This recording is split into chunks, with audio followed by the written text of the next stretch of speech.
Yes, people, we are back in the building once again. The Big Free Show is officially back, especially after the NBA season ended only a few weeks ago. Denver Nuggets, obviously the champions. We've gone through the NBA draft, and now last night, free agency had opened up in the NBA. Some moves were made, some guys got paid. We got a lot of discussion to do right now. Man like Chino in the building as always. What you saying, bro? What do you want me to say? What do you mean what I'm saying? Just make my picture big, bro. That's what I'm saying. We're Like gonna get there. We're what I'm gonna get saying, there. bro. We're I'm gonna get chilling. there. I'm chilling. Let's I'm go. chilling. I'm Let's chilling go. like the villain. Cause when Let's I get go. on these mics, they call me Dollar. Cause it's loyalty all in my blood. I gotta feed the fam. But sometimes we gotta go chase this ring like it's money bling bling. Come on. Hey, let's Man. go, All right, cool. man. All right, Nah, cool. I'm feeling good, Right. bro. Hey, We listen, bro. say, I'm always excited to see black men get paid, but yeah. I ain't gonna lie. I rather them rob these white owners than rob banks and get shot by cops, bro. But I love the legalized bank robbery that's been Let's going go. on.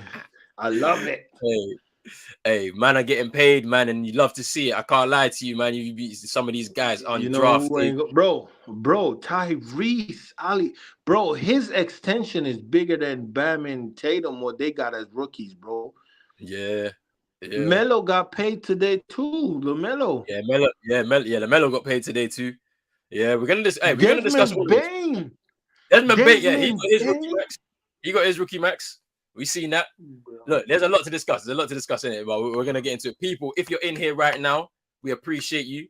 You know what I'm saying? Let us show us some love in the chat. Make sure you're hitting that like button, that subscribe button as well. If you're new onto Pros Only Sports, make sure you're hitting that subscribe button, hit the notification bell because we're doing the big free show. Well, we're gonna be doing a lot of stuff, man. We got Summer League coming up next week or this week if it's Sunday for you lot in the UK. And then obviously after that, we got some special things that we're going to be doing on the channel as well, right through towards the start of the new NBA season. So make sure you stay tuned for all of that good stuff right there. But look, there's only one place to start. Like we got to start off here, man. The breaking news this afternoon for me here in the UK would have been in the morning for those over in the US. Damian Lillard, Dame Dollar, he asks the Portland organization for a trade out of the organization.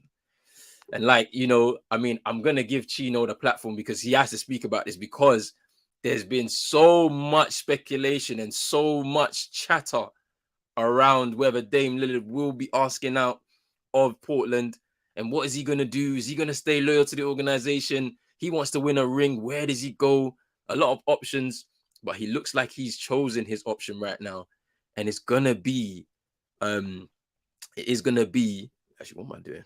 Yeah, it's going to be Miami. I'm just gonna do one Big, thing. hey, I'm gonna big do up one to thing. David Tyler in the chat, man. I say if I'm gonna unblock them, already did. I followed him on IG too. Now I followed him on IG. Hey, talk about Already it. did. Talk about it, Um, man. Dame Dollar.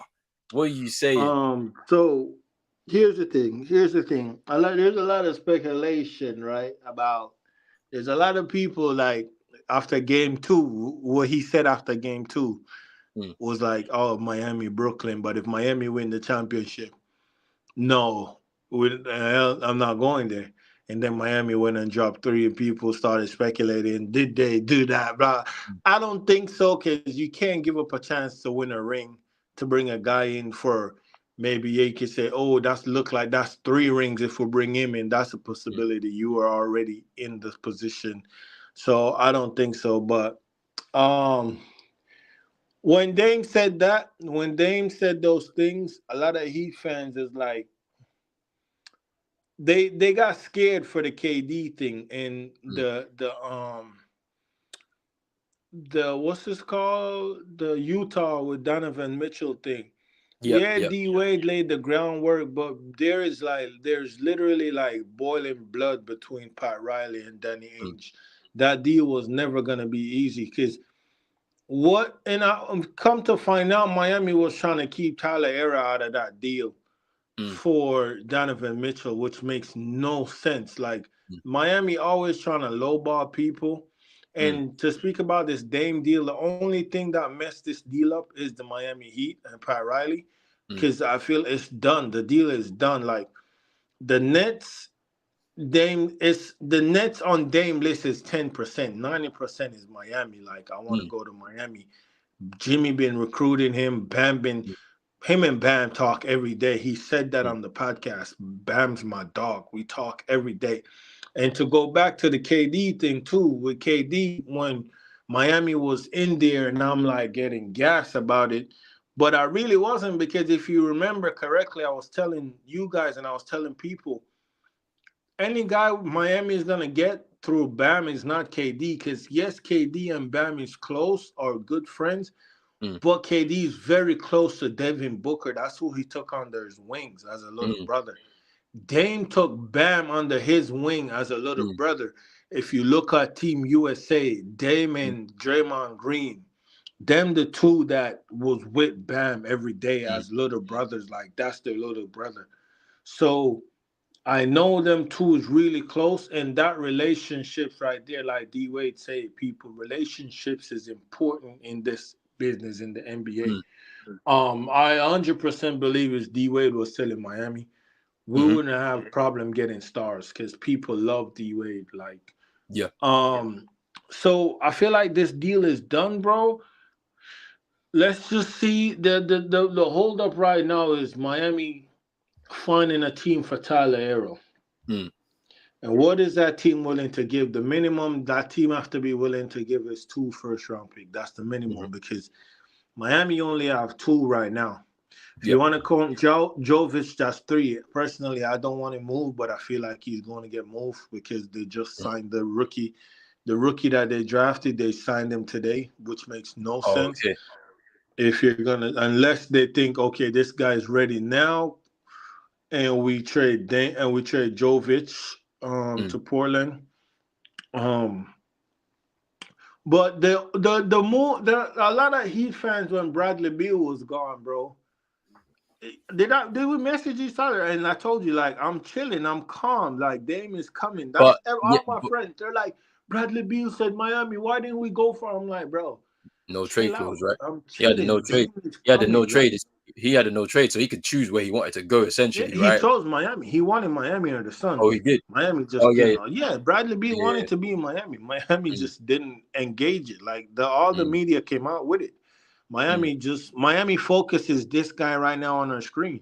mm. That's where our focus been the whole time since he said those things. Like, okay, so that means he wants out. So there's groundwork been laid. So Miami probably told Bam and Jimmy, like, they can't tell him text Dame and say, ask him if he's coming, like if he wants to come. They can't do that because it's tampering. Hampering. But they Yep. could tell Bam or Jimmy, like, test his waters, see where his head is at. You know what I'm Mm, saying? And probably that went on, and Bam give the front office a head nod, like, okay, yeah, you know what I'm saying. So mm. the leg work was laid, bro. And when you was like, nah, you might not get in there, you're getting, I'm like, bro, we're getting him. If Dame say Miami, it's Miami. We're getting Dame, bro.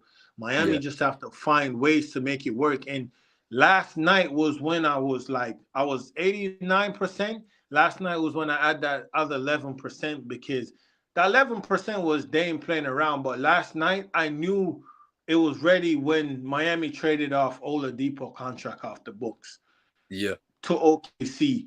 But Yeah. the thing that didn't, when I was like, wait, but you gave OKC, they didn't lift the protection off the pick, but you Mm. cleared up cap space. You literally cleared cap space, so that Caps, means yeah. The you're moves. talking to Portland, and Portland is telling you that we can give you Dame, but you have to take this this Nurkic, whatever his name is, contract Nurkic, too. yeah, Nurkic, yeah. I mean, And look, the interesting thing. Sorry to cut you off, bro. Yeah, the interesting no, thing go for it, bro.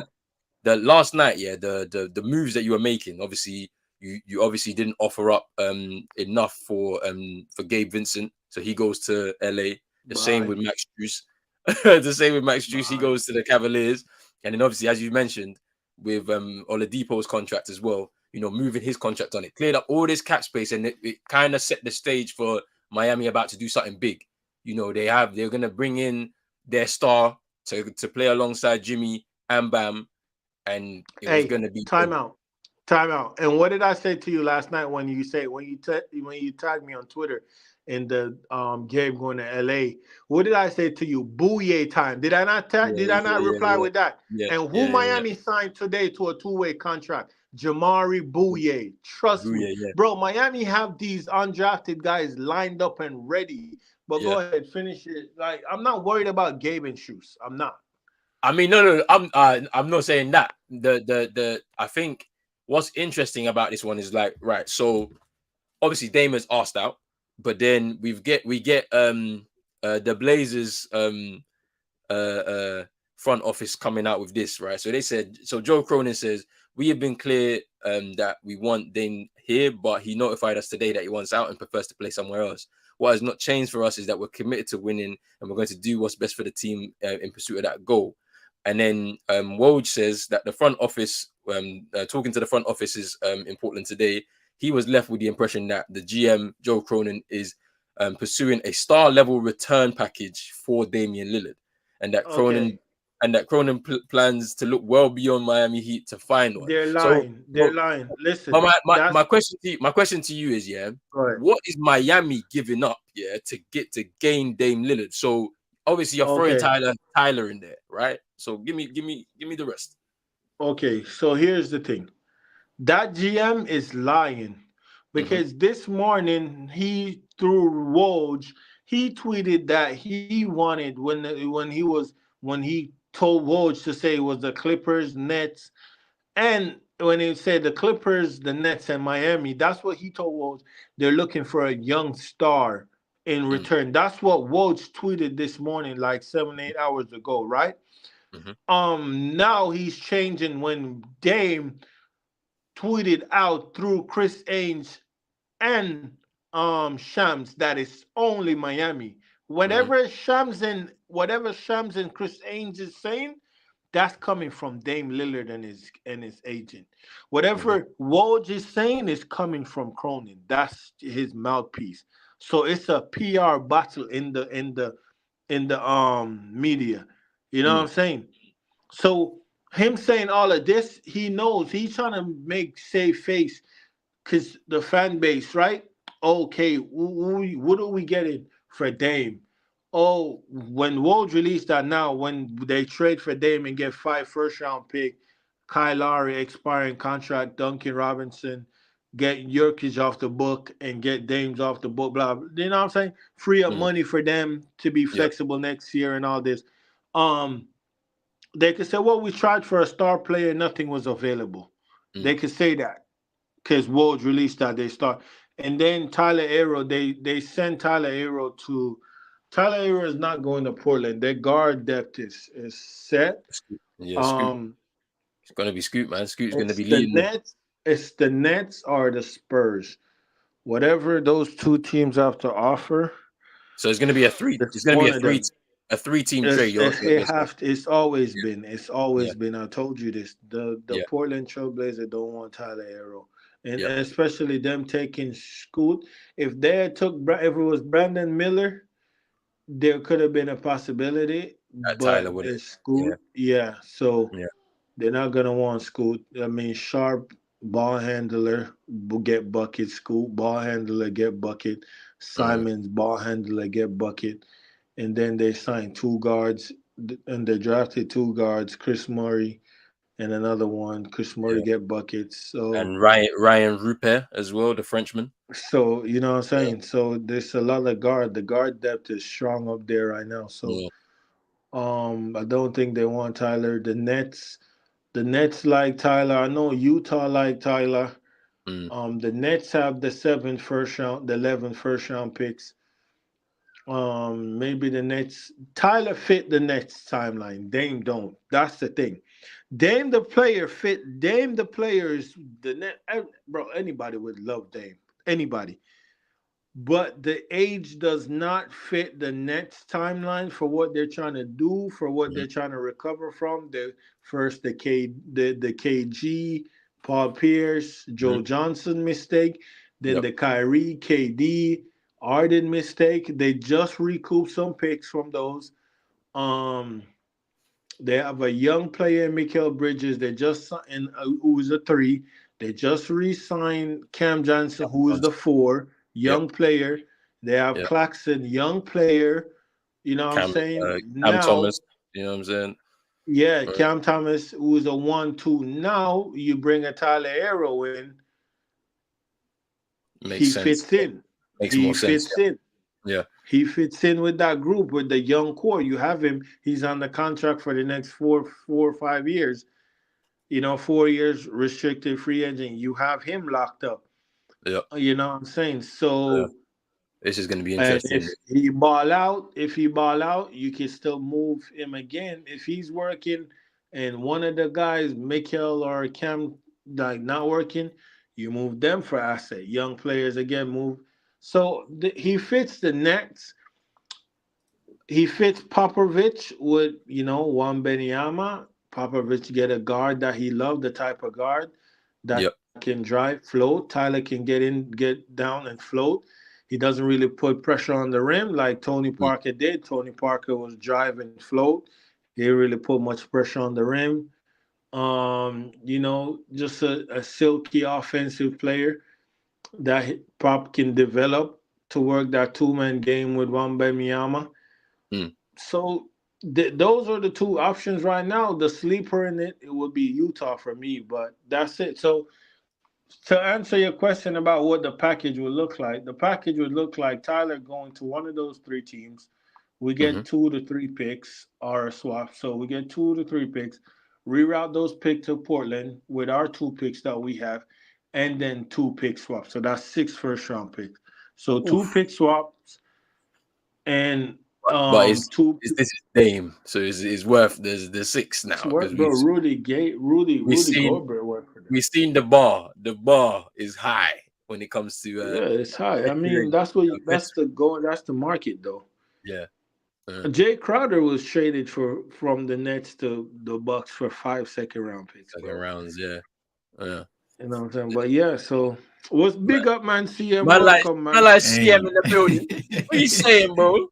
Listen, man, first and foremost, apologies for the lateness, you guys, man. But I had to show some love just coming fresh off the WWE stream. Yeah, bro, because I was like, I'm not sure he's coming tonight.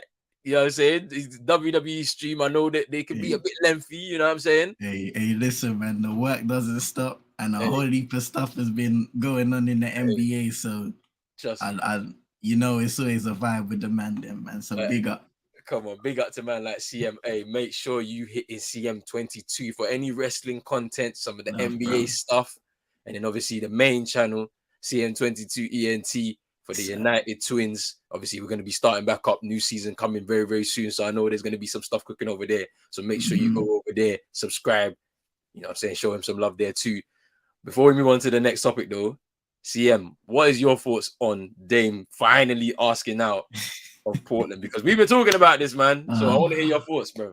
Oh, bro, it finally happened. I mean, speaking about some of the stuff that's been going on, less of that really. You think about the stuff that's been going on. I mean, Jeremy Grant signed an enormous contract with the Portland Trailblazers, and a lot of people have kind of been thinking, was that the move, that the final nail in the coffin that made Dame say, okay, so you're going to sign that guy to a massive contract. Where do we go from here? How do we move to becoming a competitive team? And to be honest, all of us could see the Portland Trailblazers were pretty doomed in terms of, because they didn't make the playoffs. They shut it down this season. It was going to be hard to become all of a sudden one of the contending teams in the Western Conference. So, for me, it always felt like a situation where the Trailblazers were forcing Dame into deciding his own destiny. And I feel like with that new contract given to Jeremy Grant, Dame looks at it and says, there's not much of a chance of me making it back to, our highest point, which was the Western Conference Finals, where they were convincingly beaten all them years ago with CJ against Golden State. So it had to happen eventually. And now we've heard, shout out to Chino, Miami is his preference. Then there's Brooklyn. We've heard Woj speak about the Clippers as well and what would happen there. But the Portland Trailblazers as well being committed to wanting to get the best package in terms of, draft assets, young players. So it's going to be an interesting few days. I feel like they're going to take their time when it comes to trading Dame, because this could almost be a franchise-altering trade for the Portland Trailblazers and for anybody who receives him. So when you look at the Miami Heat, and I'm sure Chino said it already, they're probably, out of all of his preferences, in the best position to allow him to contend. Just been to the NBA Finals, of course. They've lost Max Strus. They've lost Gabe Vincent. Mm-hmm. So they're going to have to do something there in terms of just bolstering a couple positions. And then Tyler Hero will be involved in a Damian Lillard trade, most likely. Yeah. So there will be some moves, and we've seen quite a few teams make moves around the league as it is. Yeah. So it's just exciting times. I'm excited to see how this Damian Lillard trade is going to end up, because this is a guy that's given his all to the Portland Trailblazer organization.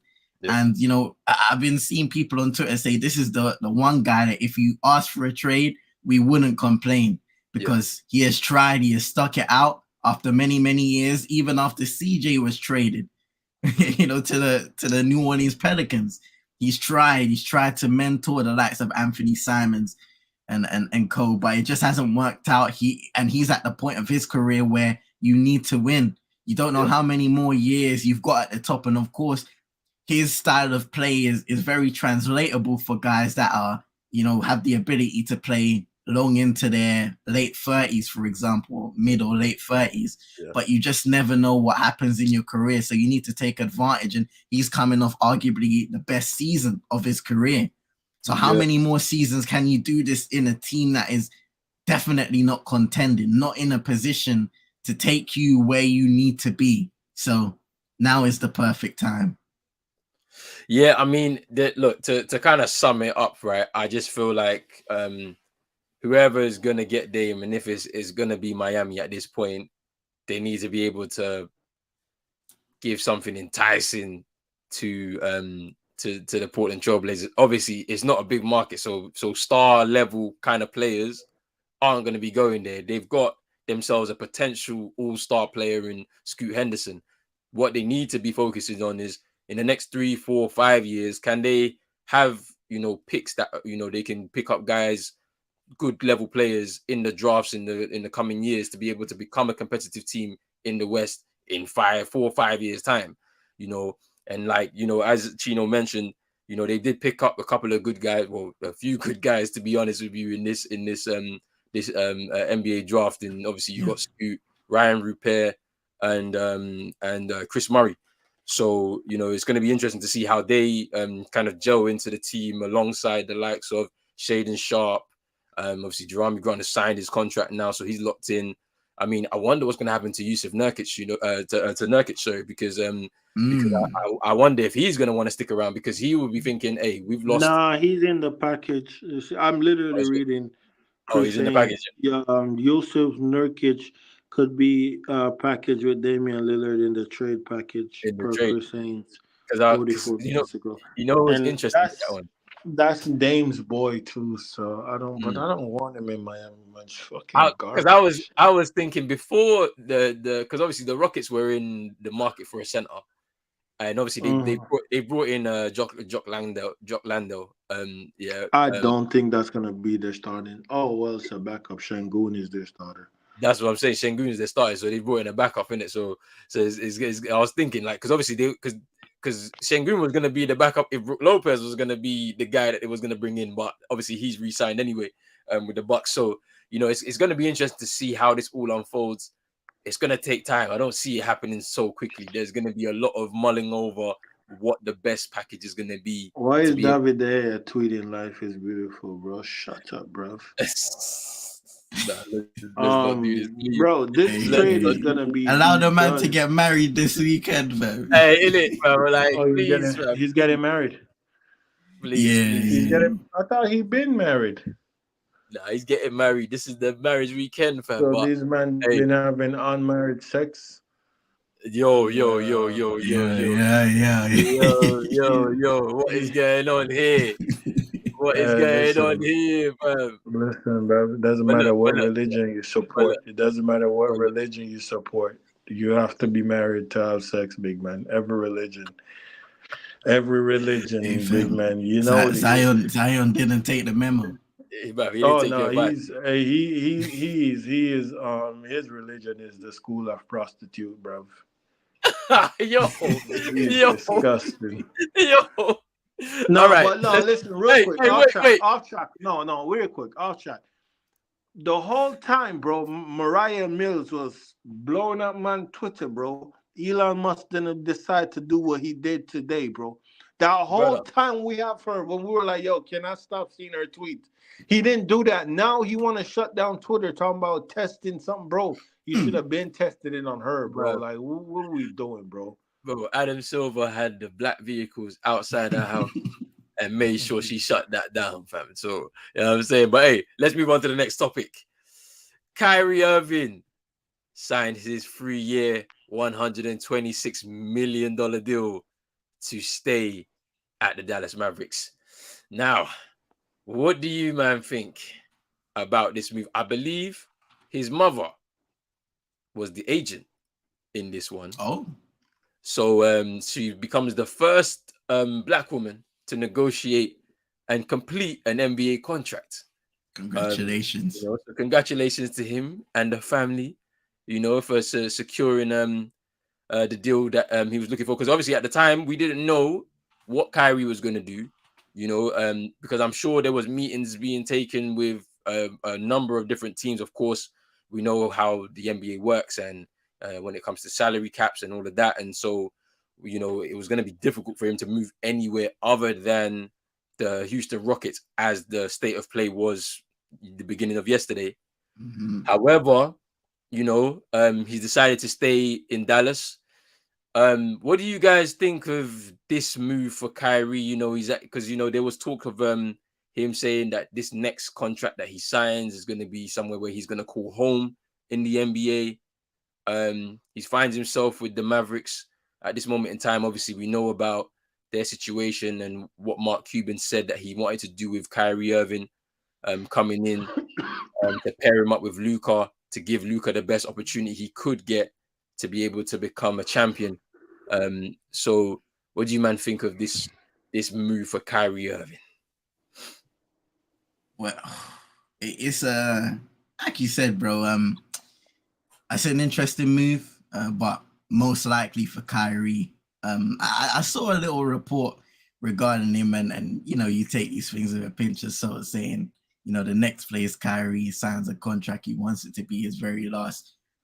And you never know with those things because the NBA, it changes on a daily basis sometimes. But the biggest thing with the Dallas Mavericks is how are you going to become a better defensive team? I do understand that with Kyrie going in, especially how Luka has been playing all of these years, it almost sends shockwaves throughout the organization because you're used to playing one way and then you have to switch it up and kind of understand how to flow off of each other as two dominant ball handlers. But I think they'll get better at that as the year goes on, once the season starts. But for the Dallas Mavericks, how do you become the defensive team or at least close to being the defensive team that you were when Kyrie Irving wasn't on the roster? Because we've seen with the Brooklyn Nets and co, you can't rely on, your scoring abilities and stuff like that. And this is a team that doesn't have the abilities of that Brooklyn Nets side with James Harden, KD, and Kyrie. So you're going to have to find a way to meet in the middle and become a committed defensive side. And that's going to be an interesting journey to watch, even in this offseason, because I know in the trades, I think they picked up Richaun Holmes from the Sacramento Kings. But apart from that, I don't think they've made much movements in terms of, bringing in anybody. But we'll see what happens as time goes on. Free agency's just opened today or yesterday now. So it's going to be interesting to see what the Dallas Mavericks are able to do. A difficult job.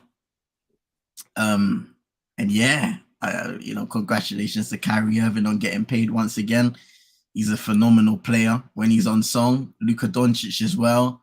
A lot of people are saying, Luka is some pictures circulating saying he's looking a lot fitter. Maybe he's going to go into the season in the ground running. But like I said, these players... we saw that last season. You know what I mean? We saw that and then we look what happened. So in the end of the day, it's about how they construct this roster. That's the biggest part, and defense, because they've got the scoring talent, Kyrie, Luka Doncic, and Luka can be better. I'm sure he'll tell you that he should be better by his, terms, especially in the latter stage of last season. But yeah, congratulations to him. Congrats to the Mavericks, because it was always a risky move bringing in Kyrie via the trade, knowing that he could have been a 1-year rental. So yeah, that's worked out in their favor in terms of being able to keep that second star and seeing if they can develop going into that first full year. Yeah, man, I fully agree with everything you say. Chino, what's your thoughts on Kyrie staying with the Mavs? Because we didn't know where he was going to end up. I mean, say it again. I'm not happy. You're not happy? You might know my affection for Kyrie Irving, man. Yeah. I'm happy he got his money. Personally, I feel like there's a lot to be said about Kyrie staying on the floor, staying healthy. But the year when KD toe was on the line, that wasn't Kyrie's fault. That's just a big old giant. Like, he know what he was doing. He He stepped on his ankle. Like, he know what he was doing. That's unfortunate. I feel like if he was healthy, he would have his second ring. They would have won. The other years, he wasn't on the floor. He's like he believed in something and he stood by it. He's not putting that vaccine in his body.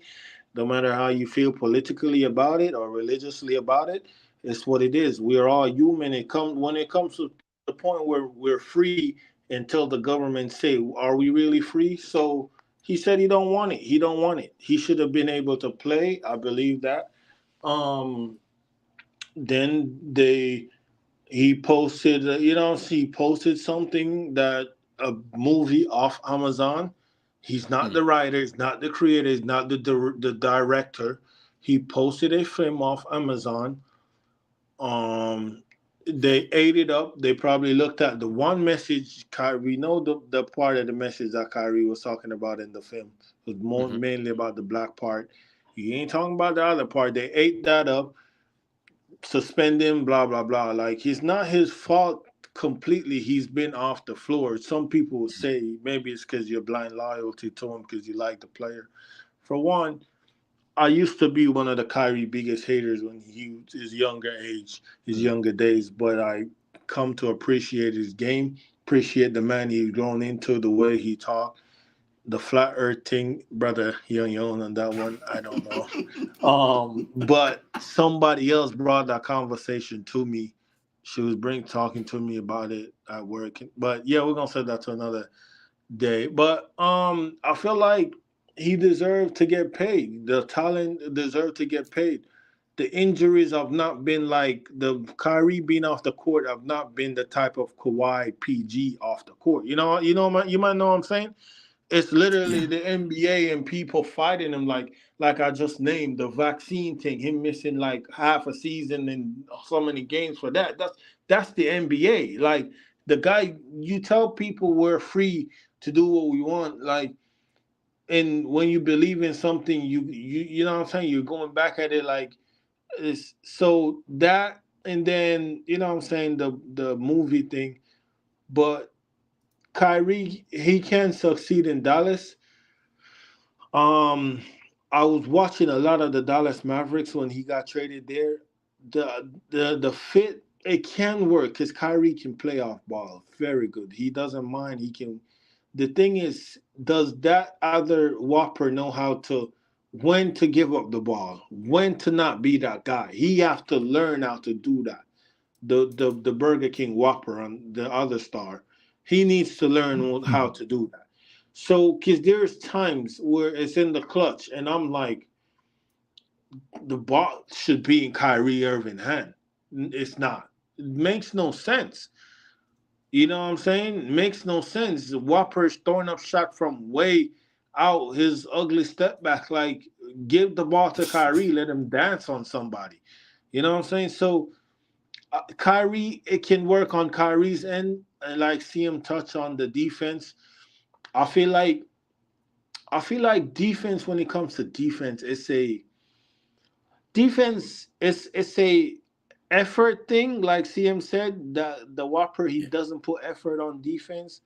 When Kyrie does put effort on defense, he can hold his own. He's not the best defender. He's not a pest like a Patrick Beverly. He's not like these other, like a Gabe Vincent, up under your skin, pressing the ball, making it uncomfortable for you. He's not that, but he can't stand in front of his man. In defense too, got a lot to do with system. It's a lot in the system. Like, that's why, like we said, Eric Spoelstra, one of the best in the league, he more focused on the defensive side of the ball.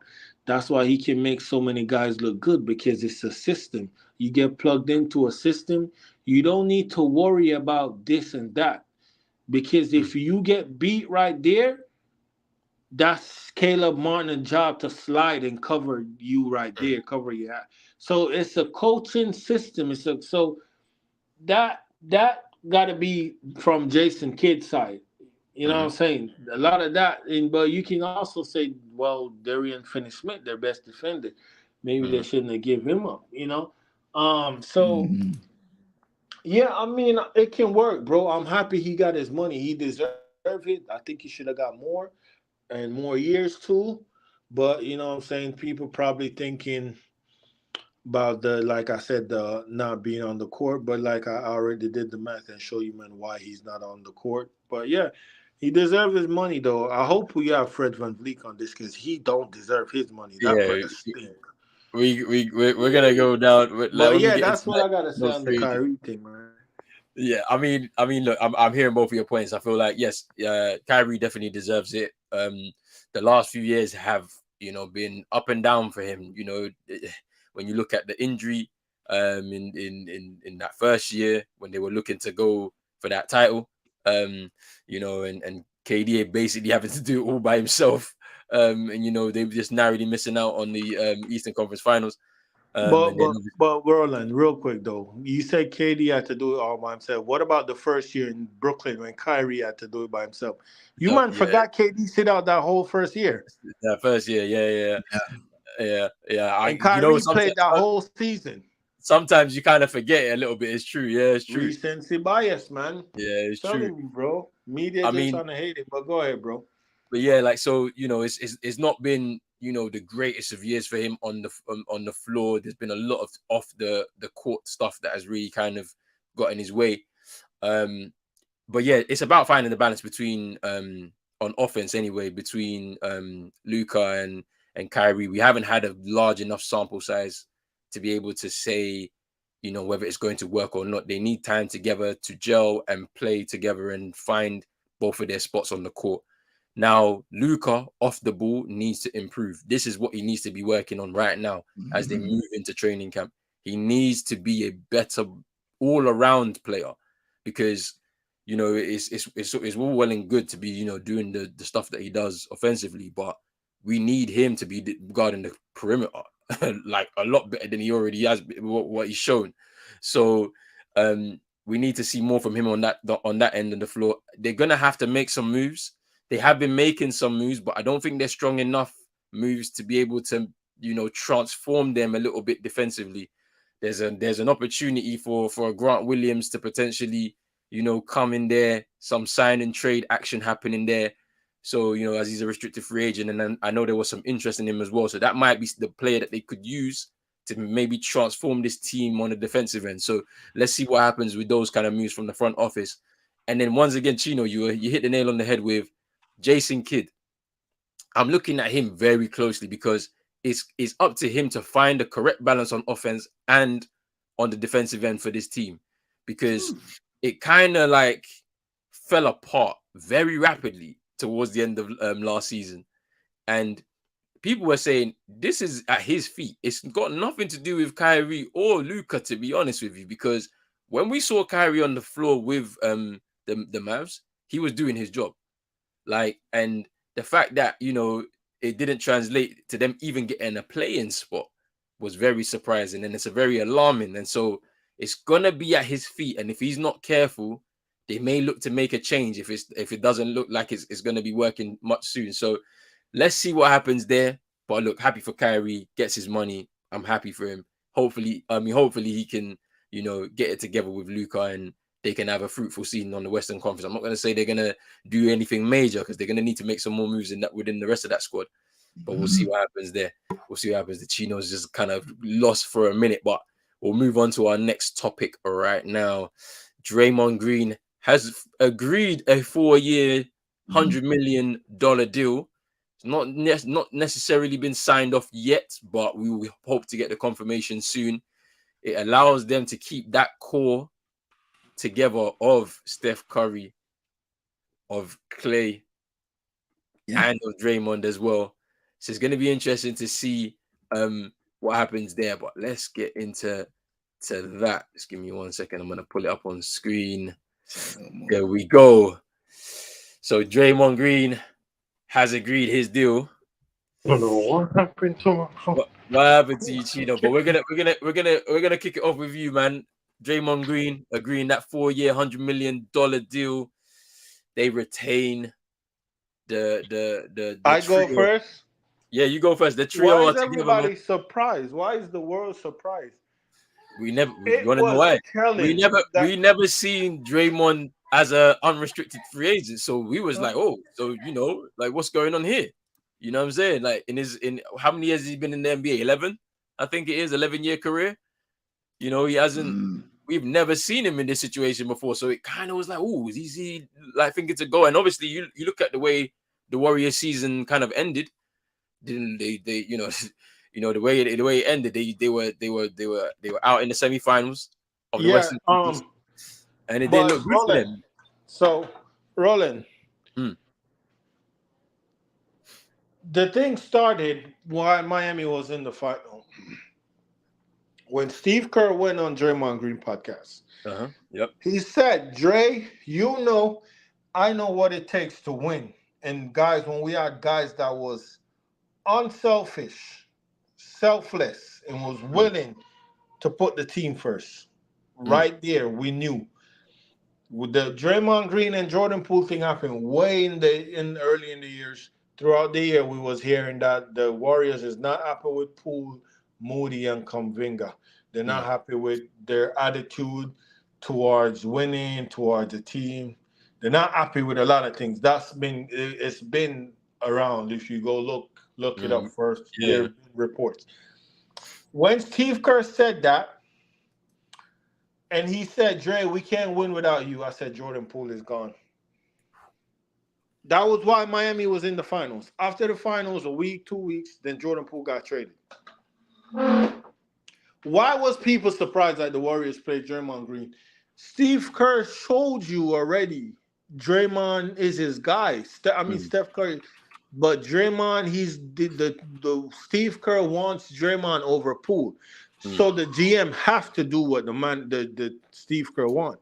Or else Steve Kerr is going to walk. And now Steve Kerr walk, you're going to upset Steph Curry, your superstar. You know what I'm saying? So Draymond is who Steve Kerr want. That's his system. He runs the thing is Steve Kerr and Eric Spoelstra is a lot alike, but so different because they're system guys. Bam, like a lot of people, a lot of us, you know, you guys know I love Bam. But you know when I'm frustrated with him, I'm frustrated and I crack troll. Well, Bam Adebayo is Eric Spoelstra's system. If you give Eric Spoelstra a control and say, go make a 2K player, he's going to make Bam Adebayo. That's the type of player he wants. So Steve Kerr, Draymond is his system. Draymond runs the system for him. Steph Curry is the system. Don't get it twisted. If Steph Curry, that's the system. But Draymond is what get the system up and running. You know what I'm saying? Those dribble and off, making sure that Roland or CM is not in Steph Curry's spot that he needs to go when he come off this dribble and that, making sure I'ma that be there. you know what I'm saying? That's the thing. What's CM saying? I said, I'ma be there. And then Draymond gonna be punching you up in practice in Curry's spot. You know, but look at the thing though, that's their bulldog. Because look, when Curry, you know, when guys get mad at guys for shimmying and talking mess, when Curry do that, who checks Curry? You can't check him, because if you check him, Draymond is gonna check you. It's Dre. I mean, look, he runs the offense, man, at times, man. Like, he's the one that's basically running point at times. He'll get on the perimeter and then he'll put a little cutting pass inside. Next thing you know, you got an easy layup. You know what I'm saying? Like, so yeah, you can say no, Draymond don't deserve 20 a year, probably 50 max. But the other 5 is for loyalty. It's loyalty bonus. He was drafted. He's part of it's loyalty. You're just paying back to loyalty for bonus. But I'm not surprised. The thing that, and another thing, Roland, remember I was telling you when the Oladipo move? Yeah. When Draymond Green signed back earlier because Oladipo happened in the night. When that Draymond signed in the day, like right when free agency opened for me, I tweeted, I texted the Miami group chat and I said, Dame is coming for sure. Because that's who Dame wanted in Portland when he was like, let's see what you can get to build. That's the third piece. Remember the reports? And I was like, Dame is coming. So, yeah, I'm not surprised. I mean, it's the right choice by him and them. Hopefully they can get back to the finals, man. Because for the last 10 years, us two has been to the most finals, but we have never played each other. That is actually kind of mad. That is kind of mad. I need to play them, man. That's kind of mad. Man ruined it, man. Jimmy ruined it for us, actually, with that dumbass stuff. That's kind of bad. Hey, just on a little side note, yeah, when you're talking about the last 10 years in all the finals, so we've kicked around a little idea. I feel like it's gonna be interesting. We're gonna, as we move closer to the NBA season, I feel like we should watch some of these old final series back from the last 10 years. So starting from 2013, and obviously we won't do it. We won't do obviously this year's final because we watched it together, but we'll do every single final series from 2013 to 2022. Before so like live watch-alongs basically, but they won't be live. We'll be watching the videos back. So I think that'll be interesting to react to, and then obviously we'll get all the people in the chat involved as well. Get them a link so that they can watch the games alongside. Breaking news. You know what I'm saying? So I think breaking news. Can you hear me? Yeah, I can hear you. I can hear you. Go ahead. The Brooklyn Nets traded away Patty Mills and Joe Harris. It's like it is almost as if they're preparing to bring in another option at the shooting guard position. Because I know Joe Harris has gone to Detroit, I believe. Yeah, and Patty Mills just got traded to Houston. So. Yeah, so that's going to be interesting. I'm telling you, I think Chris Haynes knows. The Damon and Chris Haynes and the agent is talking this straight. They know. I think Brooklyn is one arrow. I think Miami's probably trying to fleece Brooklyn like 4 picks instead of just be like, give us 2 or 3 and let us just send them to Portland and get. Miami is doing some shady thing. That's why this deal is holding up right now. You know what I'm saying? But yeah, anyways, I don't know what you might have to say about Draymond. CM, what's your thoughts on Draymond re-signing? Wait, before CM go, I need to throw a dig at him. Fam, you know who I saw at CM shooting camp? Roland. That's why he shoots like that. Draymond, bro. No wonder why Draymond be breaking like that. I said, Draymond, who shooting camp you go to? Draymond said, I be in the UK at my brother CM shooting camp, man. We be with the backpack on our back with a brick full of brick. hey, listen. And for your information, we're trying to reboot. And earlier in his career, that jump shot was working, big man. So he just come to me to refine that shooting stroke. You know what I mean? Just make small adjustments. I told you, if you train with me, you have man shooting 10 for 10 from the half court line. Bro, that's crazy, fam. Oh, man. Yeah, what's your thoughts, man? Draymond's re-signed, man. They're keeping the core together. Yeah, you know what Chino basically said everything really. From when I saw they traded Jordan Poole, I was like, okay, they're most likely going to be bringing back Draymond Green because they've tried this mixing in with youth and experience and it just hasn't worked out. Wiseman went to Detroit, Jordan Poole is gone now. When you got the likes of Moses Moody and Kuminga, like what Chino said, they just haven't really been able to break their way into that lineup on a consistent basis. Not really trusted in the playoffs from Steve Kerr and even in certain regular season games. So no doubt about it, Draymond Green, he returns and they're going to try and make the most out of that core now because Steph Curry, still a fantastic player, one of the best players in the NBA. Draymond Green, even though people question him from time to time, his value in this system, in this Warriors system, is integral. Some say second to Steph Curry in terms of his importance, and he still gives them enormous amounts of value. You saw that in their championship run. You saw that at times this season. And then you've got Klay Thompson, which I think is the biggest question mark out of the three of them, because although he's had some good games here and there, his inconsistencies have shown a lot since coming back from those devastating injuries. And I'm sure Golden State will be hoping that he can refine a bit of that consistency. I remember when he first came back, I saw a Klay Thompson that was almost overly hungry to prove that he is still that same player. Maybe it's a thing where, and I'm sure some people have kind of said, well, it's too long to continue giving him that benefit of the doubt. But maybe it's a situation where he needs to just have an off season to take his mind off things and get back to what he was doing prior to those injuries and put less pressure on himself. So I guess we'll see what happens this season. And like what Chino says, they still have a great opportunity to contend for championships in that Western Conference. And it will be interesting to see what they can do now that they've locked down Draymond Green and the questions, all of those questions being asked will stop. Go ahead, CM. No, go on, bros. We haven't even talked about, because you brought something in my head, CM. They got Chris Paul. Yeah. Oh, wow. I completely forgot about that. We didn't get a chance to speak about Chris Paul, because it happened like just as the draft was happening. So they have Chris Paul now. But one player that we keep forgetting about is Andrew Wiggins. Now, yes, a part of last season he was out, personal reasons and all of that. He returned maybe a bit too late, in terms of games and getting rhythm and whatnot. He had a few moments in the playoffs and that, but it wasn't how it was in the previous year when they won the championship.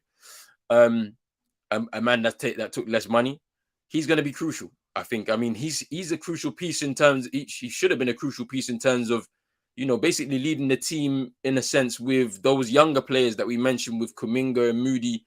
They're still part of the roster. He's going to have to be the guy to now galvanize them to make sure that they actually play to the level that that is expected of a championship contending team.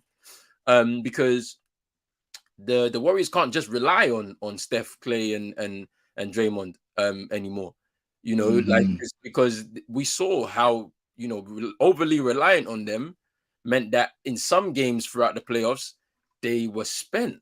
Like they were doing a lot for the team, and then they're expecting some of their role players to now contribute. You saw Looney, a monster on the board on the boards in the playoffs, but then DiVincenzo coming on, having real tidy performances. They've lost him obviously to free agency, and there's an expectation that Kuminga, Moses Moody, they step up. Jordan Poole steps up. Jordan Poole out of here now, and it's going to be interesting to see how next season kind of turns out. But I think it's key that they do have at least another go at it. With that core that served them so well as an organization, and Draymond is key to that, as you guys have mentioned before. So, hey, we'll see what happens anyway, and we'll see what other moves they do make throughout this offseason to see if they can strengthen themselves even more. But we got to move on to another topic now, because the Bucks were at a certain point we're looking like it could be something dangerous over there. because we don't know what was going to Why? happen to them. Because at this point in time, well, before last night, we didn't know what was happening with Brook Lopez and Chris Middleton. I mean, Chris I've been Middleton, told you, man, what was happening. I told everybody. but People look, that message me, I'm like, he's resigning. He opted out to get his security, his ears. yeah, him. He could have collected that 40 Lopez million. was a different No, yeah. story. We didn't Lopez know was where he gone. was going to go. Lopez was gone. We didn't know where he was going. You know, we thought he was going to go. There was places he could have went to. Houston had the most cap space to offer him, and then obviously you spoke about Brook Lopez turning them into a contender if he Yeah. went there. You know, so obviously they've now both decided to re-sign and stay with the Milwaukee Bucks. I think it would have been a little bit hasty if they decided to just kind of jump ship. I feel like they feel as an organization that if Giannis wasn't injured, they would have gotten past the Miami Heat. I'm not so sure, but that's what they think, right? Like Kawhi laugh. Hey, listen. I need this Dame trade to go through, man, because I can't wait, bro. I can't wait to be hated again. Cocky Heat fans back, bro. Because you know what though, these man. Because you know why I said that. I was in a Bucks space, and these men talking about the Bucks fans, not a Bucks space, the NBA space, and they're talking about Dame to Miami. Bucks fans talking about, nah, I ain't scared, man. I see what Drew Holiday did to Dame, but I see what Jimmy just did to Dame. He said, I own you. I own you being down 6 with 2 minutes left, down 6, telling someone, I own you. I own you. You cannot come back from that. Hadman on podcast contemplating if you want to retire or not, bro. Breaking news real quick. The Bucks, the Bucks is getting older. Oh, wow. You know what I'm saying? The Celtics and the Heat Bam Jimmy and Dame is in their 30s, but Bam is about to hit his prime. You know what I'm saying? The Bucks is getting older. The Heat, the East is about to run through Miami and Boston. We do not. The Bucks are old. The Bucks are old. Let's look. They're not older. They are old. I said this. I said this last season. I said, look, the squad is aging. They need to do something. You bring in Jay Crowder. He didn't do nothing last season after the trade deadline, to the point where he's even questioning his own role. Why was I even here? Why did you even bring me here? Because I'm not even being used, right? Chris Middleton is old. Brook Lopez is old. Do you know what I'm saying? I don't know if Chris Middleton will ever get back to the levels that we've seen him because of the injury problems that he's been having over the last 2 years. I don't know if he's going to get back to that level. Brook Lopez had a great year last year. Don't get me wrong. He had a great year last year. He's going to be key to them and Giannis staying fit to be able to once again push in the East. However, they've lost a key role player in Joe Ingles. Joe Ingles has now gone to Orlando. That's a key guy, a key 3-and-D guy off the bench that they could use. He's no longer there. I don't know what they're going to have to do. Some of their young players are going to have to step up, you know. So we'll see what happens in regards to that. But CM, what's your thoughts on this move here, man? Like them guys re-signing and keeping that team together. Yeah, bro. I think it's something that they had to do to keep the core alive. You know, it is unfair when we speak about teams like the Milwaukee Bucks and how they're a less attractive suitor, even with star players like Giannis. And people will continue, you know, to speculate Giannis's future in the end of the day as these seasons goes by. But, you know, they had to do it. The Bucks, in order to keep two of their guys that have been integral to their championship core. Chris Middleton, even though at times last season hasn't really been able to stay fit, didn't look his best. I'm sure with an off season now, he'll be able to get back of that consistency that he had in that championship run where, you know, we saw him take over in certain games, especially in that time when Giannis was out injured and Brook Lopez had a defensive player of the year caliber type season last year. He'll want to carry that on. And I'm sure there were a lot of teams in free agency that were looking for his signature to really put a stamp on their team and push them up certain levels and spots in that Western Conference or maybe even Eastern Conference. So, yeah, something that they had to do. And of course, age is a massive problem, but I think for them, they won't worry about that because they look at the guys they have right now. And of course, in terms of the season overall, they had a down season, not just in the playoffs, but the regular season weren't a great offensive team. And defensively, they kind of dropped off a little bit at times.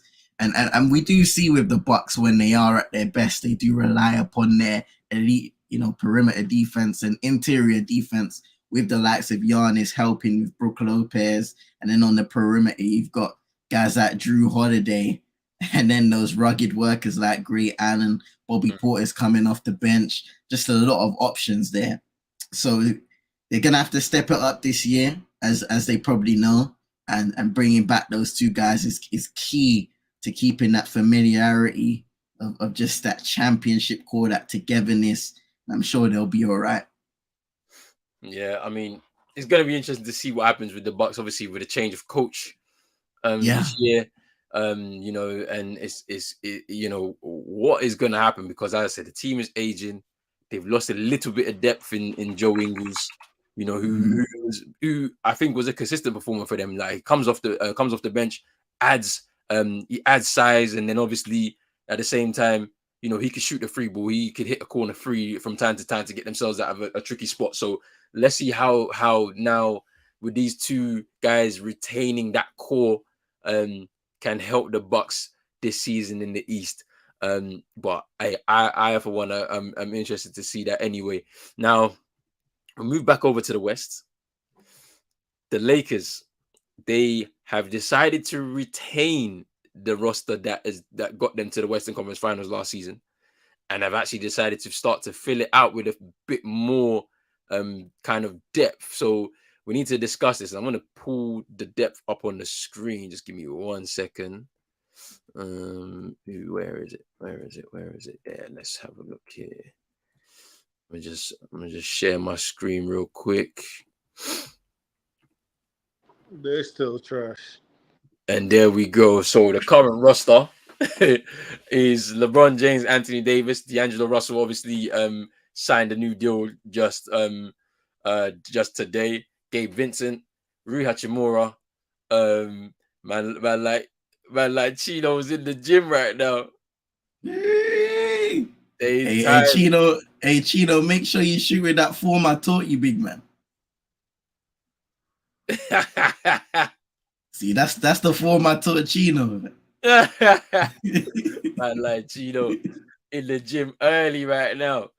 Jared Vanderbilt also stays on. Jackson Hayes, who was waived from the Pelicans, moves over to the Los Angeles Lakers. Taurean Prince, brought in from the Timberwolves.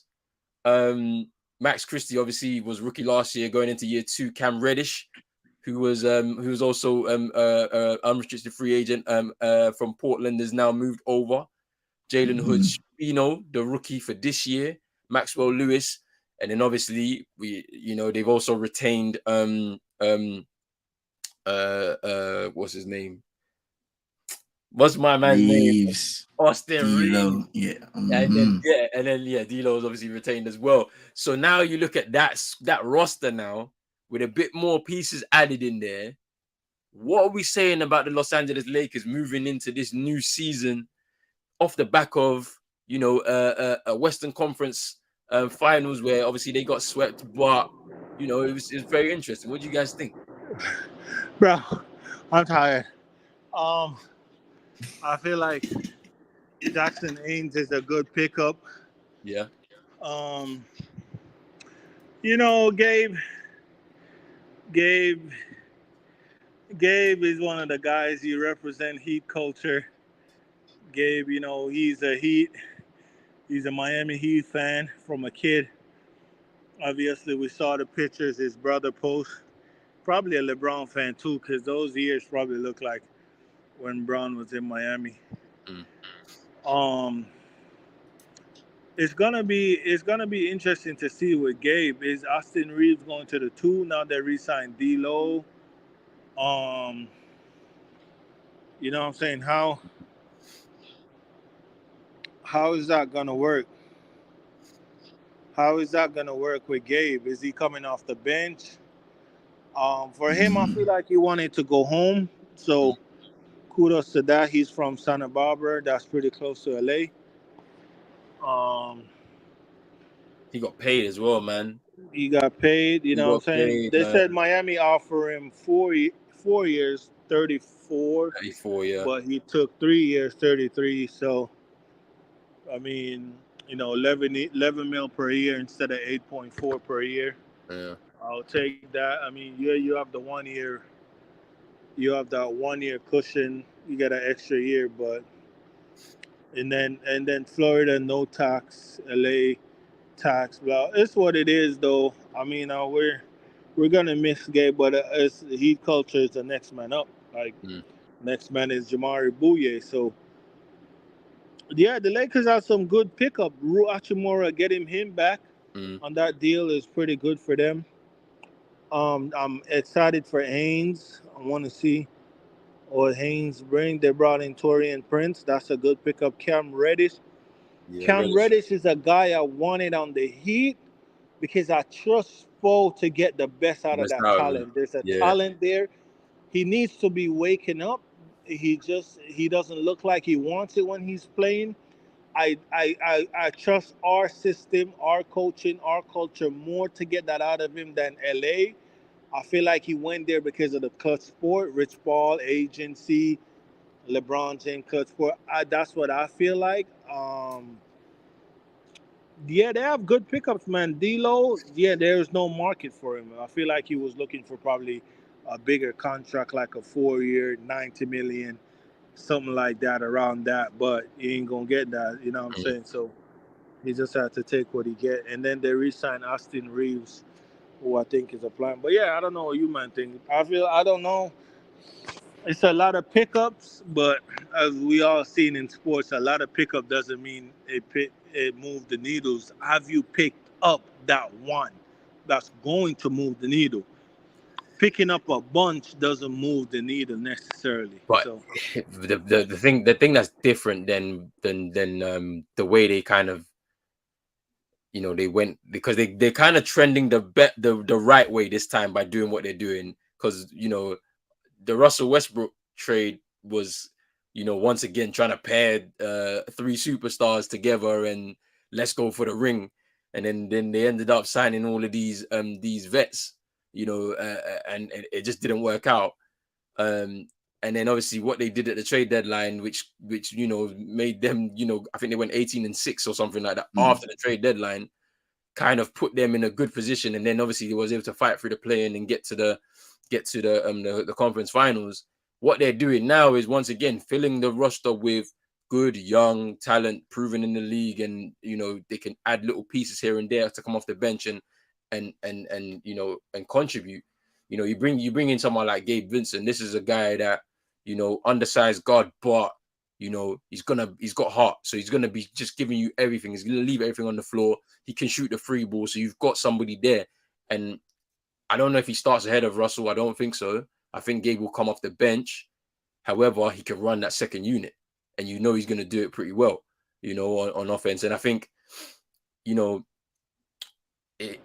will say breaking news: DiVincenzo agreed to 4 years, $50 million with the Knicks. Oh, he's great. He's with his brothers, Josh Hart and Jalen Brunson. They all went to college together, played on the same college team. So he's going back to New York. That's going to be interesting. Let's see, because I mean they've added another piece to kind of push a little bit more. Title team. Oh, they won the title together.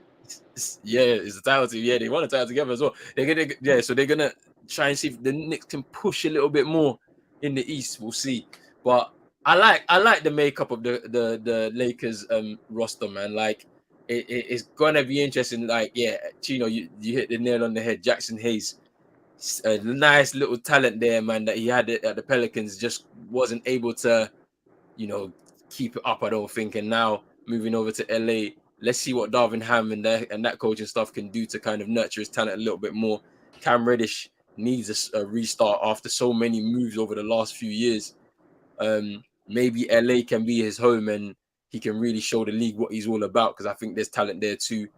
Taurean Prince, a very good player as well from his time at the Timberwolves. So, you know, and he's going to be partnered up with his guy Vanderbilt as well, who was his teammate. So it's going to be interesting to see what happens. Rui Hachimura was the key. They needed to make sure him and Reeves both signed on. So yeah, it's looking good for the Lakers. I feel like they're in a strong position to try and start the season well.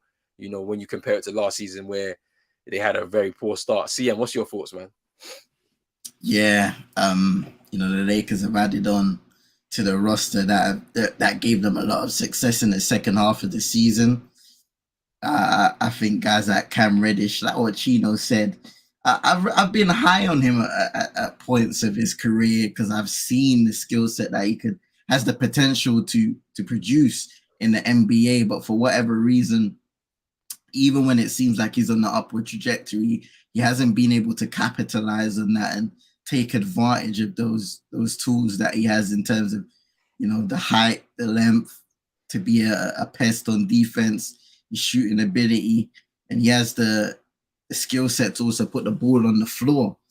But we'll see how it works out in this Lakers roster. You're definitely going to be tested when you're playing with a guy, you know, in LeBron James, who definitely brings the best out of guys who embrace it in the end of the day. Taurean Prince, really good shooter and guy that can be productive for that Lakers team. Jackson Hayes, they needed another athlete, especially after letting Mo Bamba go.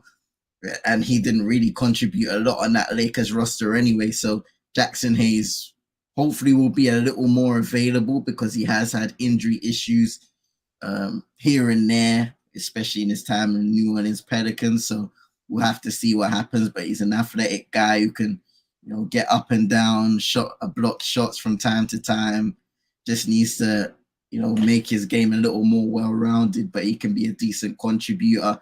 And Gabe Vincent, sometimes you have a love-hate relationship with him because he can be a really good contributor. And I think when he was injured and Kyle Lowry kind of had to step in for him in those playoffs, you realized how crucial Gabe Vincent really was to that Heat team. So definitely going to be an important contributor on this Lakers side. D'Angelo Russell, I'm looking at him and saying, okay, well, you've got your contract now. Let's be a little more consistent when it matters most, because I'm still looking at him. He can have great performances, but when it comes to the playoffs, he really was poor, and he needs to improve that if the Lakers are going to, you know, step it up and get to that next level, because really they weren't any type of competition for the Denver Nuggets, and they are that benchmark in the Western Conference. So you're going to need guys like Anthony Davis to be consistent on both ends of the floor, LeBron James to be healthy, D'Angelo Russell to step up offensively and be that guy and be a little more than just a guy that you can easily target on defense. Rui Hachimura really impressed with his contributions in the playoffs and what he was able to give this roster. So well earned there. And Austin Reeves, you know, Laker Nation is very high on him. So it's going to be interesting to see how he develops even further, which he will need to do this season as well to kind of keep up with that upward trajectory. But overall, I think the Lakers have made some good moves. They've been active, they've been busy, and I'm sure this won't be the last of it. So very interesting, and we'll have to see, because they definitely have to start the season a lot better than they did this campaign. So that's why we're seeing Rob Pelinka go out there and put in some work. Yeah, I mean, seeing the stuff that he was doing last night, I was like, yeah, good. You understood and learned from your mistakes, and now it's time to move forward with a roster that is going to be. LeBron don't have to tweet about maybe it's me. Bro, when that was happening, I was like, that is the wildest thing that you could be doing right now, because like you don't need another star right now, because you've already messed it up by bringing in Russ. Like everyone was calling, hey, bro, they were abusing Russ because he was on that team. That was disrespectful, bro. Damian Lillard just released a statement through his agent. Damian Lillard is prepared to play for Let me tag you, Roland. You can read it out for everybody because Bet, bet, bet. this guy right here, this is Dame Agent talking. Trust me. I'm telling you, Woj is talking for Portland Trailblazer, the team. Sam Amick, Chris Ainge, and Amick is talking for Dame's agent. That's his boy. That's his boy. Chris Ainge is Dame boy, and then Shams is just for everybody. He's the boys. But yeah, that's to Dame agent. That statement right there. Right. So Damian Lillard is prepared to only play for the Miami Heat, and his stance is Heat or bust. Per Sam Amick. He wants to compete with Jimmy Butler and Bam Adebayo to grow inside that famed Heat culture under Pat Riley and Eric Spoelstra, whilst becoming the final piece to their championship puzzle. Now that's very interesting. However, he does not have a no trade clause, so he doesn't decide where he gets to go. It's all about who gives the right package to the Portland Trailblazers. It's gonna be interesting to see what happens here. I think, Chino, you had the right idea with the 3-team trade with yourselves, Portland, Brooklyn, young team there. You put Tyler Hero in that team, it makes sense. And then obviously, the moves around with the picks and the pick swaps and all of that stuff, it could work. But Portland will decide where this guy goes. He can't decide. He can push as much as he wants. Because it was too late. It's been too long, man. He's been talking about this for a minute. Hey, but let's talk about. We got 2 more topics.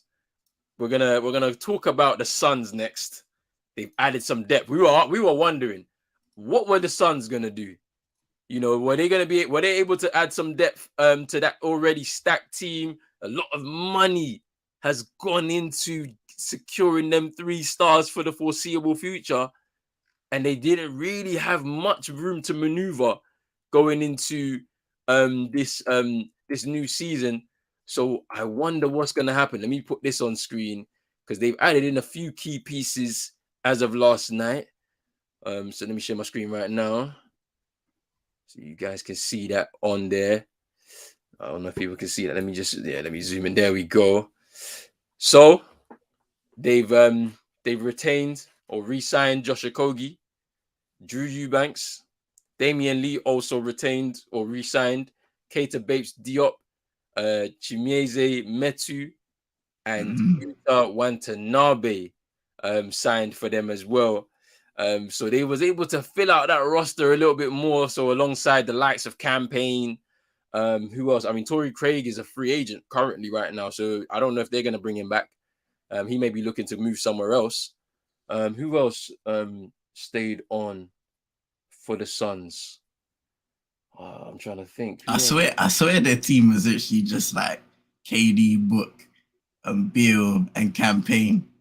And then obviously for a hot minute. And DeAndre Ayton as well. Yeah, Ayton. Yeah. And then so I saw Ish Wainwright. They've picked him up again. So he's also part of their squad for sure. I know that. Jock Landale didn't stay on. He's now gone to Houston to be a backup, as Chino said, to Şengün. So that's very interesting. So what do you guys think, man? The Suns have added some depth. We didn't know what kind of moves they were going to make, but they're here now. So what do you man think? What do you man think? A much needed moves, and what we're seeing from the new owner, the GM, everybody in the Suns organization is that they mean business. We questioned what was going to happen in regards to this Bradley Beal trade, and now we're starting to see a lot of these things transpire. We see Yuta Watanabe reunited with KD, former Brooklyn Net teammates, and we saw the potential that Watanabe can have when given the reins as a 3-point shooter. Really improved in that regard and is a competitor on defense. Same with the likes of Chimezie Metu, Keita Bates-Diop, Damian Lee, an absolute lights-out shooter. You can have it going. Josh Okogie, well-renowned for his defensive prowess, the ability, and really what he's been known for since coming into the league, played for the Timberwolves, and really had a bit of, highlight moments there on the defensive end, and now he gets to bring it back over there in Phoenix. So, good pickups for them.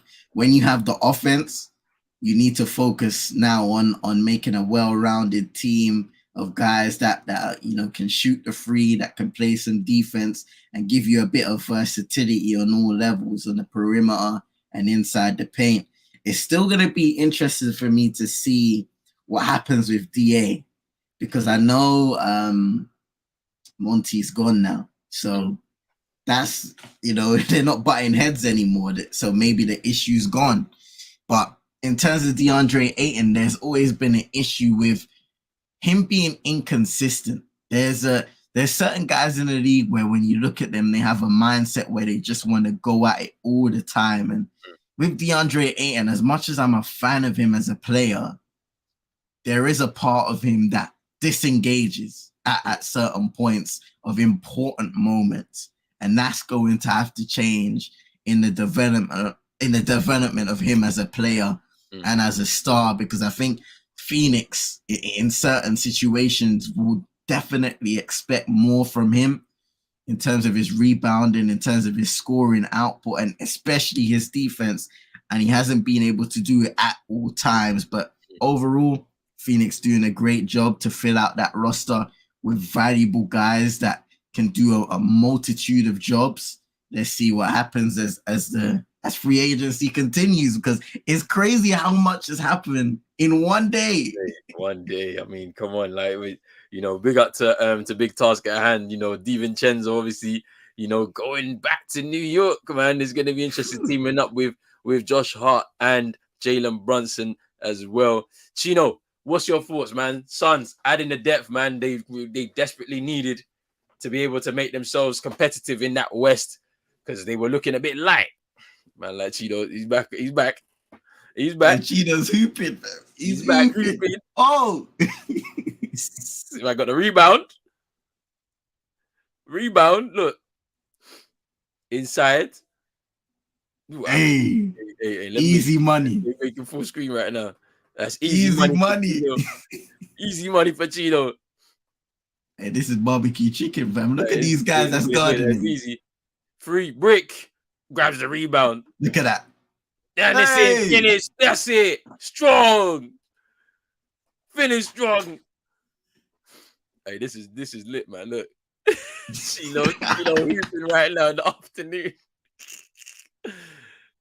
If I see Chino dunk, fam, I'm a wild out, fam. Somebody installed there's fresh knees, bro. Trust me, bro.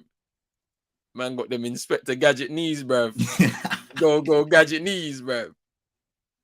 Rebound, rips it down. Hey, Chino's got that Intimidator Hall of Fame, fam. His feet. Post game, and it's in. Easy money. Hey, someone in the NBA could sign it up right now, fam. He's got a better post touch than a lot of these centers are running around out here, fam. I'm telling you, bro. Chino's gonna have to. Bruv, Chino might have to get a little 10-day contract, man. Hey, Miami Heat, man, give him a 10-day, man. Man, the Heat got to give man a 10-day, Who's that? Who was that, bro? I had this feeling this motherfucker ain't coming, dog. Hey, bro, he a Heat fan, bro. Yeah. Hey, what you man saying? Dame's coming, bro. No, he ain't, bro. Dame's going there, bro. Have faith, bro. They want a superstar, bro. Oh, the Nets are in it, but bro, they're getting greedy. No, bro, that's the GM, bro. He's coming, bro. When, bro? Tonight. Okay, bro. He's coming tonight, and his wife. Yo. Hey, Chino super right now. Hey, well, let's go through this last topic, man. There's been a few big moves, obviously. We'll start off with Fred VanVleet. Let me just get that up on the screen. We'll start off with Fred VanVleet, because my man got paid yesterday. Whew. So here we go. Fred VanVleet signing a 3-year, $130 million contract with the Houston Rockets. Obviously, Rich Paul, landing him in Houston with that contract. He's going to be, leading the charge and running the offense for Ime Udoka. Yes. A man in his prime. What's your thoughts on this man, CM, bro? Because we were wondering, where was he gonna go? Was it the end? Was it the end for him at the Raptors? Would he resign? But he opted out and decided, hey, it's time for me to move on. So what's your thoughts, man? Hey, first and foremost, congratulations to Fred from going undrafted to a 3-year, 130 million contract. That is amazing for him. There's going to be a lot of responsibility on his shoulders with this Houston team this season, because something that I've been reading up about is they're trying to fast track being in a winning scenario because they actually owe Oklahoma City some picks. So they want to be in a good position so that, which is quite interesting. I need to see what kind of picks those are, but Houston are trying to fast track a winning situation, which is why we've seen Fred and Dylan Brooks now go over there on good contracts. I think Dylan Brooks is 4-year, 80 million. So look, Fred VanVleet, a lot of people were mocking it because they were saying the amount on his contract a year is more than the field goal percentage he shot last season. But what? I can't believe you said this, bro. It's a bio, it's a bio, bro. It's a bio, bro. But you know what? At his best, in terms of production, like Fred VanVleet could be a really good player, shooting from free, really productive. In that Toronto team, I think it just ran its course. I remember me, you, and Chino speaking about the situation there in Toronto and how really it can get really toxic when there are a lot of guys kind of playing for contracts. They had Gary Trent, Freddie. You don't know what's going to happen with Pascal Siakam. Yeah. Just a lot of...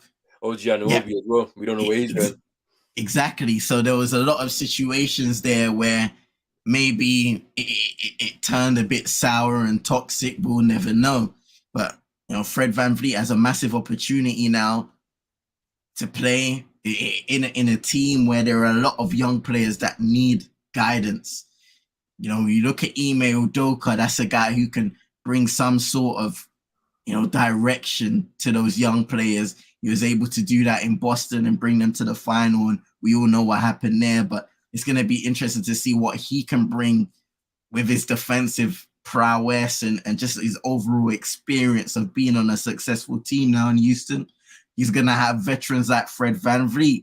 As much as we clown Dylan Brooks, this is a guy that can bring a bit of toughness mentally and physically to your team.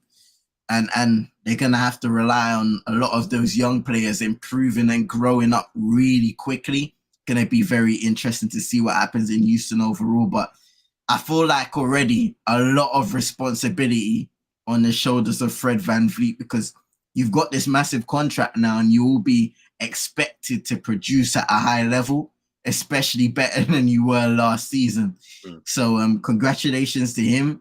But I feel like when it comes to Freddie, this is where the hard work starts now for you, because if, it is true and Houston are trying to fast track this situation, which is really risky, spending this much money on guys that aren't really guaranteed to elevate you when you have a roster full of young guys, young, talented players who don't really have the direction, but could have needed some veteran presence to allow them to grow more into that role. Guys like Jalen Green, for example, who has gone into a situation that, in my opinion, has not been good at all, somewhat toxic.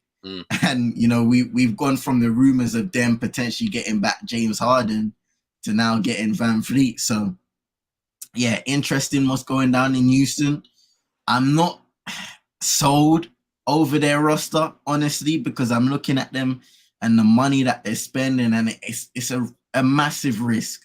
I would have preferred if you went in and brought some veterans for the low who are willing to go there, willing to spread their knowledge and continue to help and educate those young players into to giving them the best possible opportunity to become model professionals. That hasn't happened. And like I said, maybe due to those draft picks, that was a massive reason why they've decided to spend a lot of money on guys who they feel could potentially level them up and bring them at least into playoff or playing contention. Who knows? Yeah, I mean, it's interesting with what happened with the Raptors towards the end of last season, where, you know, it looked as if a lot of their players were just disinterested in being with the team. And then there was obviously, you know, after a great Rookie of the Year season for Scottie Barnes, a very down year, and you know they're gonna be banking on that guy to be the future of their franchise.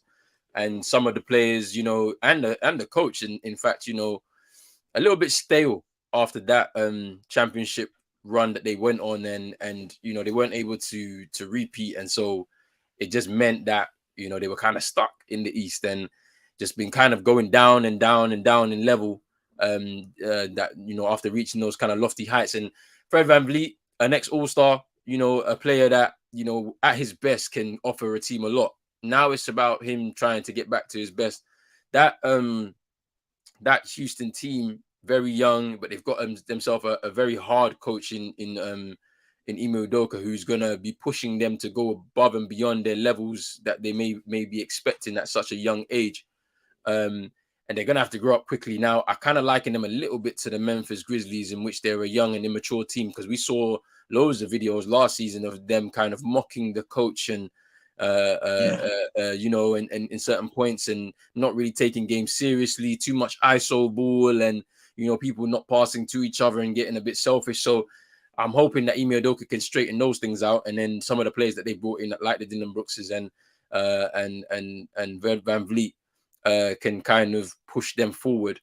You know, they brought in Amen Thompson through the draft lottery pick. You know, he's looks like he's going to be a very good player for them. So we're going to see how he does in his first year and how he can elevate the team as well.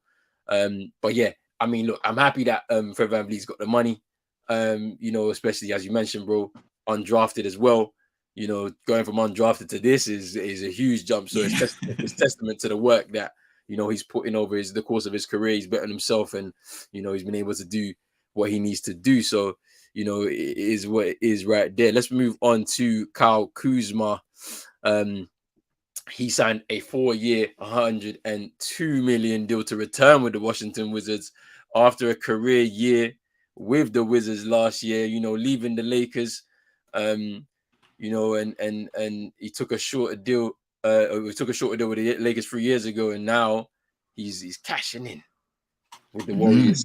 And obviously their team is being reshaped, and you know, Kuzma is going to be Kuzma, Jordan Poole are going to be the heads of that team now, as well as their signee for the rookie Bilal Coulibaly, came through the draft. So it's going to be interesting to see what happens there. What do you think of Kyle Kuzma and him re-signing with the Washington Wizards? Hey, once again, he's probably looked at the situation and said, this is probably a great chance for me to be a focal point of this team. Maybe some people would have looked around and said Kyle Kuzma would have been a productive player on a team winning to be on a championship. But it seems like, look, Kyle Kuzma has the opportunity to get paid. And what we're seeing with a lot of these guys, when you have the opportunity, you've got to take it. You can't fumble it like Dennis Schroeder did like a few years ago when he had the chance. So, yeah, take your opportunity. You know, Kristaps Porzingis also gone to Boston. So, like you said, you got Jordan Poole. He has an opportunity to really elevate his play in the guard position. And same with Kyle Kuzma as a forward. He had some promising moments in that last campaign where he showcased his ability to score, get to the rim, shoot from free as well. Can be a torch when he gets going. So I think this season, again, the Washington Wizards will be looking at him as a guy that can really be that leader, championship experience, very underrated that he has that championship experience from a very young age, and he was popular in that Lakers side, but you can carry that experience over and help those young guys, your Denny Advias and Coes, you know, and they've got a really decent roster of guys who are experienced. Jordan Poole, we may clown him. He's got championship experience as well, and a long way to grow into that. So I'm just happy that the Washington Wizards have kind of turned the page in regards to getting that Bradley Beal contract off of their books once and for all.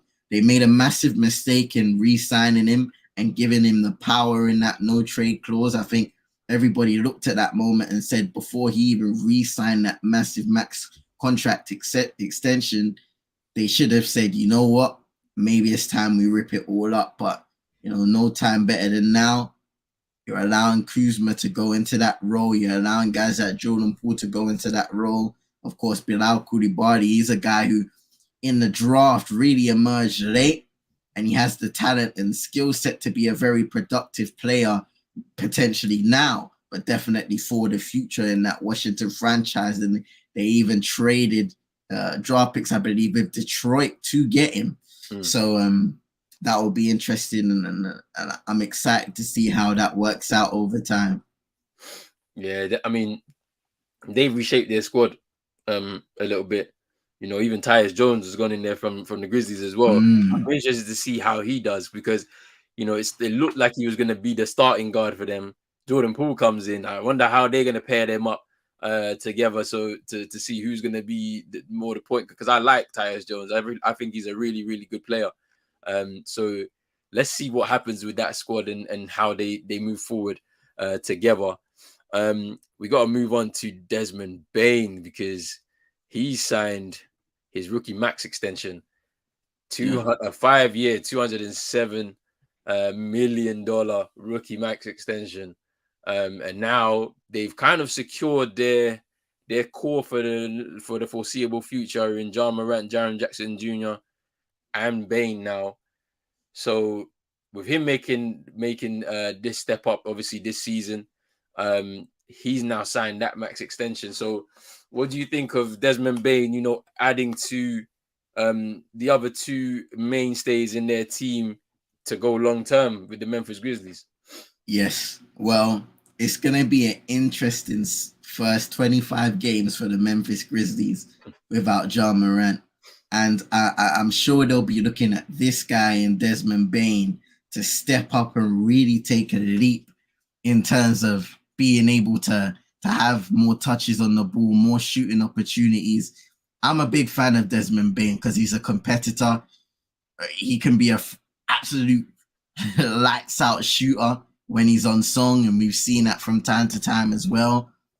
Just an out and out guy that you want playing with a Ja Morant, a Jaren Jackson Jr., who again will be important on both sides of the floor for the Memphis Grizzlies to start the season. They brought in Marcus Smart too, who will add a bit of competitive nature, defense, and offense in the absence of Ja Morant.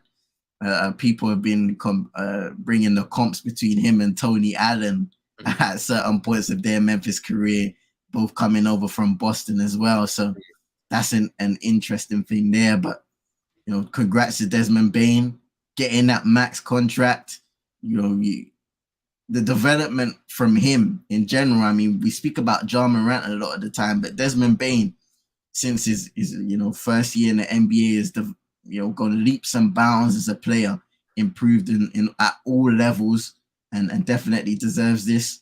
And I'm sure at the start of the season and throughout the 82 game campaign, he will showcase why the Grizzlies are so high on him as a player.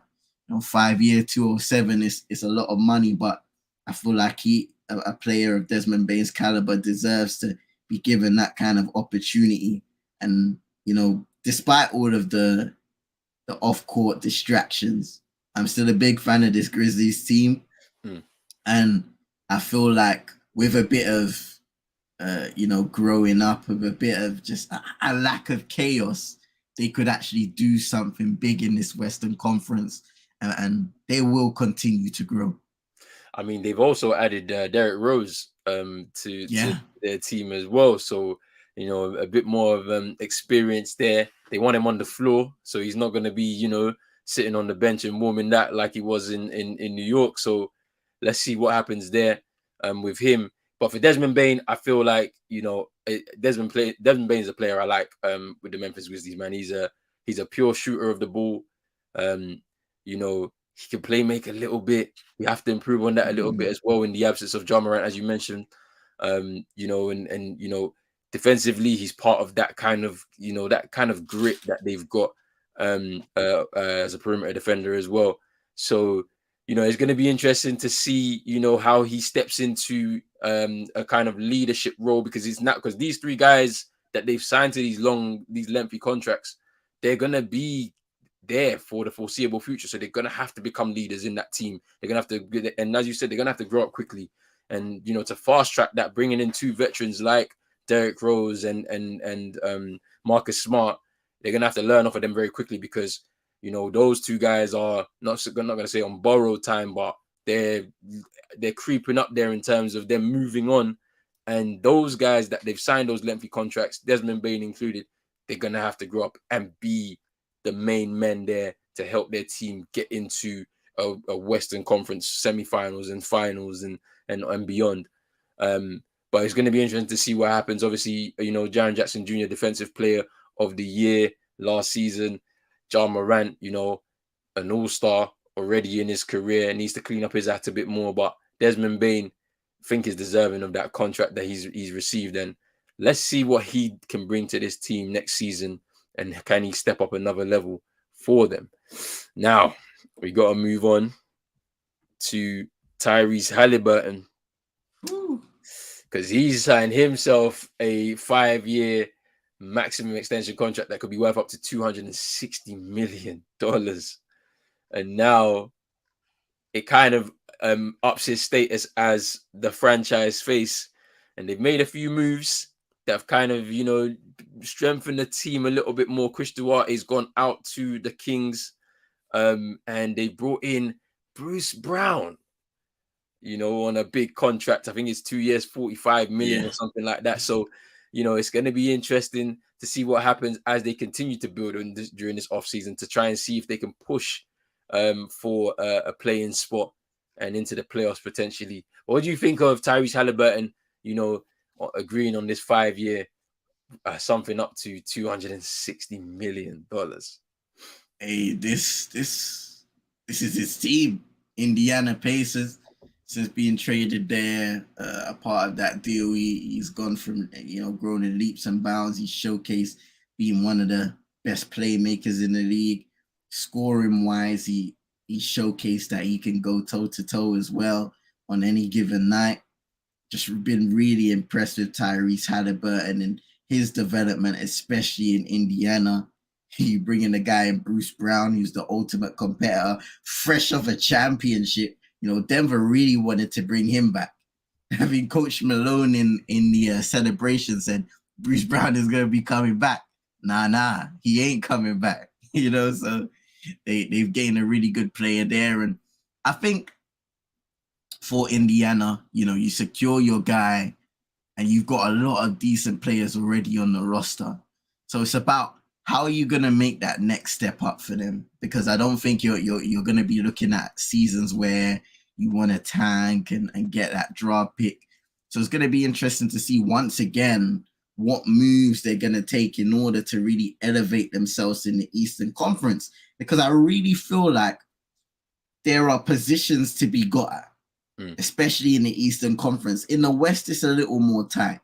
But when you look at some of the teams that got through to the play-in, for example, even in the small, 4, 5, 6 season in the playoffs, if Indiana can build a bit of consistency and elevate themselves in certain levels of their game, they can definitely make their way into the playoffs and be competitive. Philadelphia, you don't really know what's happening with them because James Harden wants out. So what kind of position are they going to be in with Joel Embiid being that guy?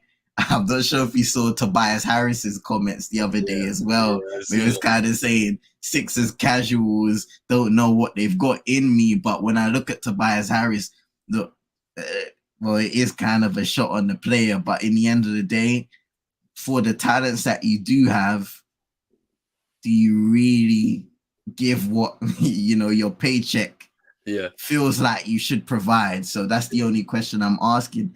But Philly could be in trouble. The Brooklyn Nets, you know, the reason why they were in such a great position was really because, you know, they had their players before everything fell apart. Yeah. You know, Yeah. Kyrie's gone, KD's gone, everybody left. And then they kind of had to use the young players, and they had a rough second half of the season, but they were able to make it into the playoffs. So there are really positions for Indiana to move up in and take advantage of. And I think they can take that next step. Yeah, it's going to be interesting to see as they continue to build, because there was a certain point last season that the Pacers were, you know, in playoff contention. They were like they were up there in the league, and it just kind of fell apart. I don't know what it was. I mean, maybe it's just a little bit of injuries plus, like, you know, just the fact that they were just a bit in those lofty heights, and the better teams were having like bad starts, and then they just able to catch up and push them further and further down. It's going to be interesting to see now with Tyrese Haliburton as the leader now, or essentially the leader in that team. The team's not bad, you know, with the likes of Miles Turner, Buddy Hield, Benedict Mathurin, Tyrese, obviously, and then Bruce Brown coming in there is another interesting element to the team. I mean, it now changes the landscape of their team a little bit more, and they can push. I think they can push for a playing spot in as a minimum, and then whatever happens beyond that for them is a bonus, to be honest with you, for this upcoming season. And Tyrese Haliburton, such a skillful, high IQ point guard. It's going to be interesting to see him develop once again, you know, with now the backing of the organization, as they're seeing you as, you know, the face. You know, the last face that we had of the Indiana Pacers was Paul George. So we've got somebody new now who can lead this team potentially into our finals. We never know. You know what I mean? Like over the next few years, we just never know. So let's see how their organization continues to build this team, and him being at the head of it.